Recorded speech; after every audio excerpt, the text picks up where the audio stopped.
Praise lord. వాక్యంలోకి వెళ్లే ముందు ప్రార్థించుకుందాం. స్తుతులకు ఆశీనుడైన దేవా, నీకు వందనములు, నీకు స్తోత్రాలు నాయన. గడిచిన కాలం అంతే మమ్మల్ని కాచి కాపాడి సజీవ రెక్కల కింద ఉంచినందుకు నీకు స్తోత్రాలు నాయన. నీకు వందనములు నాయన. వాక్యం ఎడల ప్రభ వినయమును విధేయతను కలిగి జీవించే ధన్యతను దయచేయమని అడుగుచున్నాం ప్రభ. వాక్యమును అనుసరించే భాగ్యమును దయచేయమని అడుగుచున్నాం ప్రభ. నాయన నీకు వందనములు, నీకు స్తోత్రాలు చెల్లించుకునిచున్నాను తండ్రి. వినిచున్న వారిని, చూచుచున్న వారిని ప్రతి ఒక్కరికి రక్షణ దయచేయమని అడుగుచున్నాను తండ్రి. ఆమేన్. ఈరోజు దేవుని వాక్యము ఎఫెసీ 2:8 చూద్దామండి. విశ్వాసము ద్వారా కృపచేతనే రక్షింపబడి ఉన్నారు. ఇది మీ వలన కలిగినది కాదు, దేవుని వరమే. మనము విశ్వాసంలో రక్షింపబడుచున్నామంటే అది దేవుని వలన మాత్రమే. దేవుని కృప లేకపోతే మనం ఏది కూడా చేయలేము. మనం ఎంత మాత్రమును కూడా దేవుని కృప వలనే బ్రతుకుచున్నాము. మనం ఎప్పుడును కూడా యేసుక్రీస్తు ద్వారానే మనకు రక్షణ తప్పగాని, ఎవరి ద్వారా? యెహోవా దేవుని ద్వారాను, యేసుక్రీస్తు ద్వారానే తప్పగాని మనకి ప్రభు అయిన యేసుక్రీస్తు ద్వారా మనకి రక్షణ కలుగుతుంది. యేసుక్రీస్తు ద్వారా మనకి రక్షణ వస్తుంది, మనకి మారు మనసు కలుగుతుంది. యేసుక్రీస్తు ద్వారాయే మనకి కృపయు విశ్వాసమును కూడా కలుగుతుంది. యేసుక్రీస్తు ద్వారా, యేసు వలన మనకి ప్రతిదిన కూడా సాధ్యమే. మన సత్క్రియలు ఏమిటి, మన విశ్వాసం ఏంటి? యేసుక్రీస్తు ద్వారా మాత్రమే జరుగుతున్నది. మరియు వాటి యందు మనము నడుచుకునవలెనని దేవుడు ముందుగా సిద్ధపరిచిన సత్క్రియలు చేయుటకై మనము క్రీస్తునందు సృజింపబడిన వారమై ఆయన చేసిన పని అయి ఉన్నాము. కాబట్టి మునుపు శరీర విషయమై అన్యజనులై ఉండుడి. శరీరమందు చేతిలో చేయబడిన సున్నతి గలవారును కనబడిన వారి చేత సున్నతి చేయు వారి మీదనే మీరు ఏంటండి, ఆయన యేసుక్రీస్తు సత్క్రియల వలనే మనం ఇలాగ నిలబడి ఉన్నాము. యేసుక్రీస్తు చేసిన మనుషులము, ఆయన చేసిన శరీరం ఇది, ఆయన పోసిన ఊపిరి ఇది. మనం ఎప్పుడూ కూడా దేవుని సత్క్రియలమై ఉన్నాము కానీ యేసుక్రీస్తు యేసుక్రీస్తు సత్క్రియలు చేస్తున్నాడు మనకి. మనము దేవునికి యేసుక్రీస్తుకి మనం ఏమి చేయుచున్నాము? యేసుక్రీస్తుకి మనం ఎలా చేస్తున్నాము? మనము దేవునికి మనం ఏమి చేస్తున్నాము? ఎప్పుడూ కూడా దేవునికి మనము లోబడి ఉండాలి. యేసుక్రీస్తునకు మనము లోబడి ఉండాలి. మనము దేవుని విస్తారముగా ప్రేమిస్తే మనకి విస్తారమైన లాభములు కలుగుతాయి. మనము దేవునిని ప్రేమిస్తున్నామా, లేకపోతే ఎవరిని ప్రేమిస్తున్నాం? ఈ లోకపు వైపు చూస్తున్నాము. యేసుక్రీస్తు విస్తారంగా ప్రేమిస్తే మనము మన పాపములు కూడా విస్తారంగా క్షమింపబడతాయి. మనము యేసుక్రీస్తు ద్వారా మనము విస్తారంగా ప్రేమించబడుతున్నామా లేదా? యేసుక్రీస్తు విస్తారంగా ప్రేమిస్తే మనలను కాపాడుతాడు. విస్తారంగా మనము ప్రేమిస్తే మనం అనేకమైన పరిస్థితుల నుండి తప్పించుకోగలుగుతాం. యేసుక్రీస్తుని మనము విస్తారంగా ప్రేమించాలి. మనము యేసుక్రీస్తు ద్వారా మనము అనేకమైన మేలులు పొంది ఉన్నాము. యేసుక్రీస్తు ద్వారా మనము యేసుక్రీస్తుకి లోబడి ఉండాలి. యేసుక్రీస్తుని విశ్వాసము కలిగి ఉండాలి. మనం ఎంత మాత్రమును కూడా. గలతీలకు 5:10 చూద్దామండి ఒకసారి. మీరెంత మాత్రమును వేరుగా ఆలోచింపరని ప్రభువునందు మిమ్మును గూర్చి నేను రూఢిగా నమ్ముకునిచున్నాను. మిమ్మును కలవరపెట్టుచున్న వాడెవడు? వాడు తగిన శిక్షను భరించును. ఎవరండి? మనము మీరెంత మాత్రమును కూడా మనము యేసుక్రీస్తుకి వ్యతిరేకముగా మనము ఆలోచించగలదుమంటారా? ఆలోచించి మనము జీవింపగలదుమంటారా? జీవించలేము కదండి. ప్రభువునందు మిమ్మును గూర్చి నేను రూఢిగా నమ్ముకునిచున్నానని చెప్పుచున్నాను. ప్రభువునందు మనము ఏమి చేయాలి? రూఢిగా నమ్ముకోవాలి. ప్రభువునందు మనము నమ్ముకోవాలి. మిమ్మల్ని కలవరపెట్టుచున్న వాడెవడు? వాడు తగిన శిక్ష భరించినాడు. మనము చాలామంది శోధిస్తూ ఉంటారు, వేధిస్తూ ఉంటారు, ఎన్నో శోధనలు పెడుతూ ఉంటారు. వారిని దేవుడే శిక్ష విధిస్తాడు. మనల్ని కలవర పెట్టుచున్న వారిని దేవుడి శిక్ష, అది దేవునికి మాత్రమే అప్పగించుకోవాలి. మనం ఒకవేళ వాళ్ళు అన్నారు కదా అని మనం అనేస్తే వాళ్ళు అన్నదానికి మనం అన్నదానికి సరైపోతుంది. కానీ దేవుడి శిక్ష విధించమని మనం ఎలా అడుగుతాము? మనం అడగలేం కదా. ఏమన్నా మీరు రూఢిగా నమ్ముకునుడి, మిమ్మును కలవర పెట్టుచున్న వాడికి నేను తగిన శిక్ష విధిస్తానని చెప్పుచున్నాడు.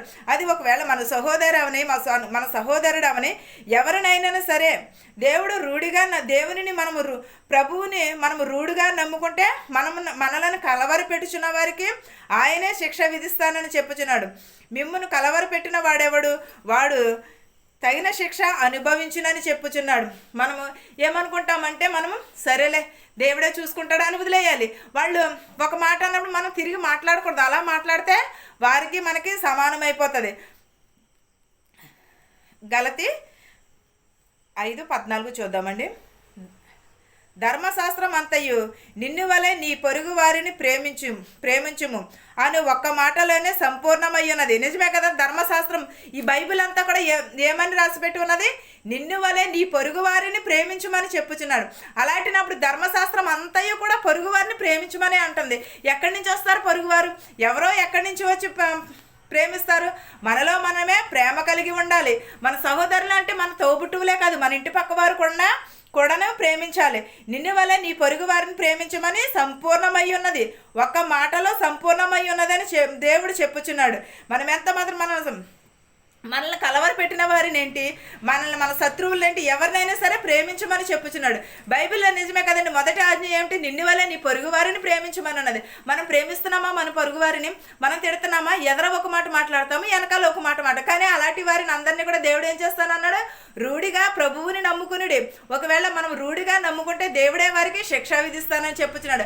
మనం ఎంత మాత్రమును కూడా వారిని, మన శత్రువులు కానీ ఎవరిని కూడా మనం ద్వేషించకూడదు. వారిని ప్రేమిస్తే మనల్ని కూడా వారు ప్రేమిస్తారు తిరిగి. అంతే తప్ప మనం ద్వేషించామనుకోండి, తిరిగి మనల్ని మాట అన్నారు కదా అని మనం తిరిగి ఒక మాటకి 10 మాటలు చదివితే వాళ్ళు అన్నదానికి మనం అన్నదానికి సమానం అయిపోతుంది. అలా ఉండకూడదు. మనం ఎప్పుడూ కూడా ప్రభువునందు రూఢిగా నమ్ముకుంటే మనల్ని కలవరి పెట్టిన వారిని దేవుడే శిక్ష విధిస్తాను అంటున్నాడు. అలాంటి వారినే ప్రేమించాలి. నీ పొరుగు వారిని అంటే మన శత్రువే మన పొరుగువారు, వారిని ప్రేమిస్తేనే మనకి ఫలితం ఉంటుంది. దేవుడే చెప్పుచున్నాడు కదా, ధర్మశాస్త్రం అంతయు కూడా నిన్ను వల్ల నీ పొరుగు వారిని ప్రేమించమని ఉన్నది. మనము ఒకవేళ మన పొరుగు వారిని ఒకవేళ ప్రేమించే స్వభావం లేకపోతే ఈ రోజు నుంచే మనము మన పొరుగు వారిని ప్రేమిందాము. మన శత్రువులనేంటి మిత్రువులనేంటి ప్రేమిందాము. ప్రేమించడం నేర్చుకుంటే మనకి మనశ్శాంతే, మన తోటి వారికి కూడా మనశ్శాంతిగా చాలా ప్రశాంతంగా ఉంటుంది మనం ఎదుటి వారిని ప్రేమించినప్పుడు. ఈ వాక్యమును మీకును మీ కుటుంబాలకును తోడై ఉండునుగాక. ప్రార్థించుకుందామండి. స్తుతులకు ఆసీనుడా ప్రభా, ప్రతి ఒక్కరిని దీవించమని అడుగుచున్నాము నాయన. మా శత్రువుల్ని మిత్రువుల్ని దీవించినాయన ప్రభా. ధనుకులనేమి భేదాలనేమి దీవించమని అడుగుచున్నాం ప్రభా.